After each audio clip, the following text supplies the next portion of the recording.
Vous avez parlé beaucoup de génétique et de génome, mais on n'a pas du tout parlé de l'épigénétique, puisqu'on est d'accord que maintenant le patrimoine chromosomique et génomique ne fait pas tout et que l'épigénétique a un rôle à jouer au niveau de l'être humain.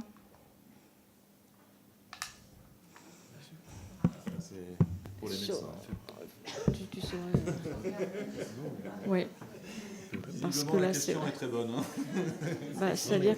Non, mais juste. Ouais. Tu pourrais. Non, moi, je sais pas.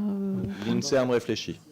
Non, mais juste pour vous dire, on est d'accord, mais là, il s'agissait d'une association fondée pour l'étude de la recherche génétique. Donc, ce n'est pas exclusif, c'est juste simplement, on a focalisé sur ce problème-là parce que c'est devenu un problème de société important.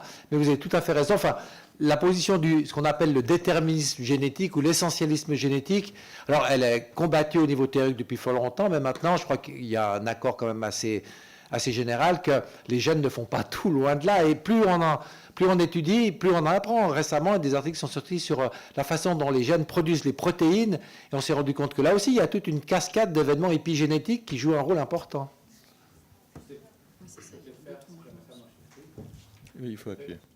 Je peux peut-être faire juste un commentaire qui est assez similaire, qui n'est pas dans le domaine de la génétique, mais d'une manière générale sur le fait d'avoir une vision fixiste, déterministe, ou une vision un petit peu plus souple. On a exactement les mêmes questions en neurosciences avec une vision fixiste du cerveau, soit fixiste sur des critères génétiques, soit fixiste sur des critères socio-économiques. Le fait qu'on a un fonctionnement, une intelligence qui est déterminée soit par des facteurs génétiques, soit socio-environnementaux, et une vision beaucoup plus malléable qui fait que le cerveau peut se modifier, s'ajuster en fonction de différentes conditions. Et ce qui a été montré et même répliqué à plusieurs reprises, c'est que en fonction de la vision que l'on avait du cerveau, que ce soit fixiste ou malléable, eh bien, ça avait un impact très fort sur les progrès, notamment en cadre d'apprentissage. C'est-à-dire qu'un enfant, notamment à l'école maternelle, il y a plusieurs études qui ont montré que si l'enfant a une vision malléable de son cerveau, il fera beaucoup plus de progrès que s'il a une vision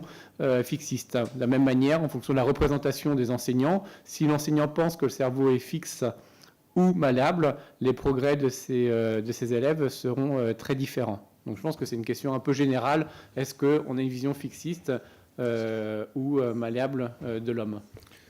Merci infiniment. Oui, pardon. Aux gens qui auraient probablement beaucoup de questions à poser par rapport à des éléments qu'on a instillés autour de cette super table ronde, et de leur dire d'abord que sur le site de l'Espace Éthique, vous avez pas mal de vidéos de textes qui ont été notamment récoltées au cours des États généraux de la bioéthique, et je remercie le président du comité d'éthique d'avoir confié aux espaces éthiques en région la mission de créer les conditions d'un débat. Donc vous avez énormément d'archives. Mais l'observation que je fais, à mon avis, ça pourrait être vraiment l'objet d'un prochain débat, d'une prochaine rencontre, c'est de voir à quel point la médecine est sollicitée dans des domaines, ou la science biomédicale, dans des domaines qui n'ont rien à voir avec l'idée qu'on peut se faire de la médecine, en termes de définition de la santé. Et on l'a vu avec l'AMP. On voit avec des possibles comme CRISPR-Cas9, c'est un élément tout à fait important. La vraie question qui est vraiment transversale et qu'on a vu se poser et que les citoyens posent d'une manière très très concrète, c'est comment dans ce domaine assumer une responsabilité. Comment comprendre où sont les enjeux et si on peut encore se fixer des limites. C'est-à-dire on est dans un contexte international, on voit qu'on a des grands textes, et ça a été évoqué, il n'y a pas que la Convention d'Oviedo. Nous, on a été à Riges, puisqu'on était partenaire, l'espace éthique, de la grande rencontre que vous avez organisée au Conseil régional. On voit donc qu'il y a une bonne foi, il y a des gens qui portent des valeurs, mais au quotidien, on est quand même stupéfait par des avancées.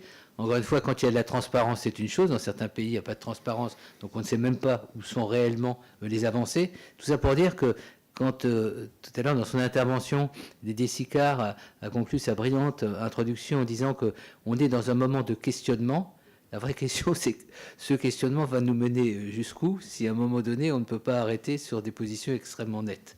Et la vraie question, c'est quel type de légitimité. C'est pour ça que ça va être intéressant dans un instant. Je sais qu'on a tous de l'excitation de savoir ce que le président du comité consultatif national d'éthique va nous dire. Vous voyez que je lui ai fait l'annonce comme un griot en Afrique. Je sais qu'il aime beaucoup l'Afrique. Et moi, j'ai fait la promotion de ce moment. Mais vraiment un immense merci au nom de tous les organisateurs de ces belles interventions.